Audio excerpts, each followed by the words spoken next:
KO Art of Sports. We're here with the one and only, the Magic Man, Antonio Tarver. Congratulations, sir. Just got inducted into the Hall of Fame here in California, man. How does it feel, brother, to get the recognition of the work that you obviously put in those years? It feels really good to be on this day as with these legendary fighters and to go into 2023 National Boxing Hall of Fame with all my peers.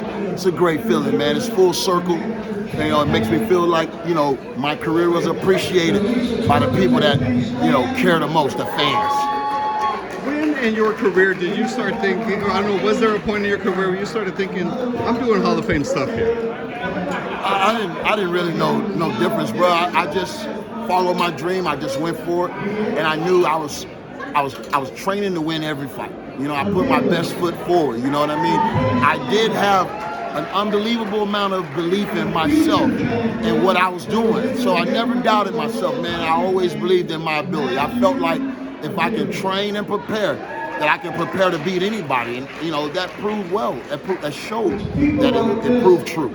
You shocked the world, man. I still remember Larry Merchant's voice when Roy went down. It was like unbelievable. It was like something you couldn't believe actually just happened, you know? Was there something in the first fight that made you think, okay, if I step forward when he does this, the left is going to be right there for the left? Or walk me through how it happened. You know what? You know, the first fight, my thing was I just wanted to prove that my skill set was unmatched.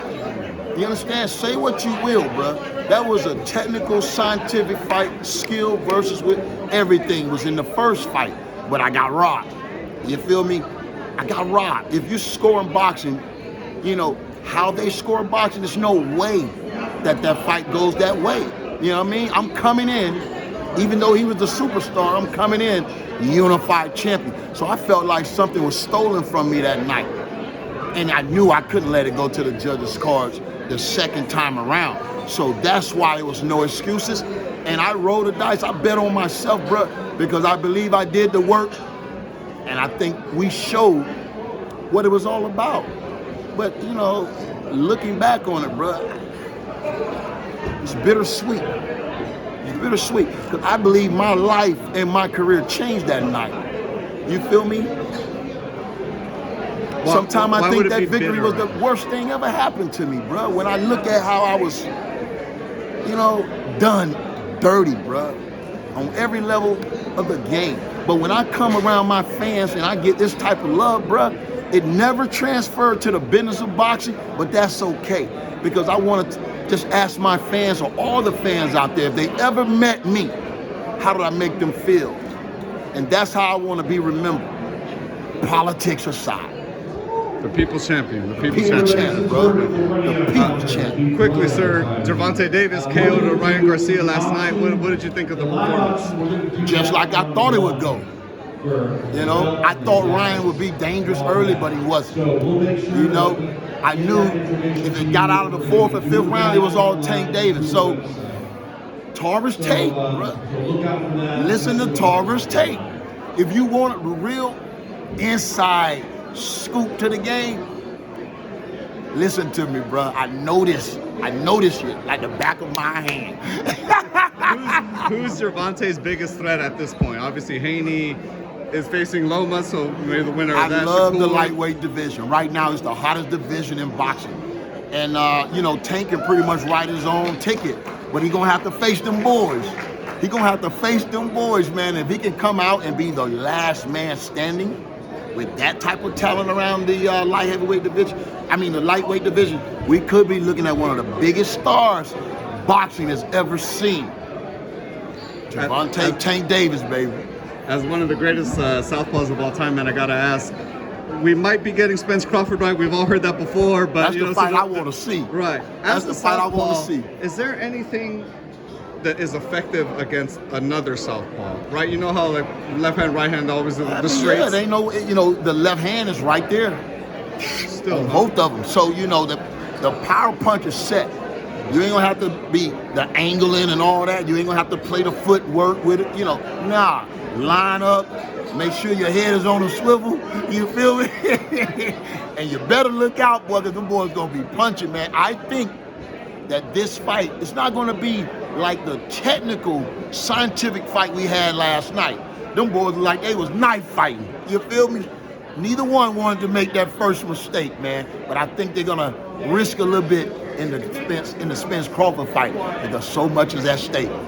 How does Spence deal with Crawford's switch hitting? I don't know. I haven't seen anyone deal with it yet. But I think his size going to help him. His size going to help him, and Spence got that dog in him. You feel me? Both fighters do. That's why I love this fight. You can't really pick a winner, but everybody's following their heart. You know, you either Team Spence or Team Crawford. You feel me? But both of those fighters, great fighters, man, and they deserve one another. Let's make that fight happen. And just vice versa, because I get, you know, the fans. Right. I know you're doing the podcast stuff. You see that stuff too. How does Terrence deal with Spence's constant aggression and body attack? Man, I like Terrence Crawford, and a lot of people don't. He reminds me a lot of myself how he approached the game. Counterpunch, make them miss, make them pay. You know what I mean? Defense got to be intact, but you know that's what he's going to have to do. And whoever take that risk, gonna get the reward. Don't be afraid to lay it on the line. Gamble. It's the only thing pay. Last one, Canelo.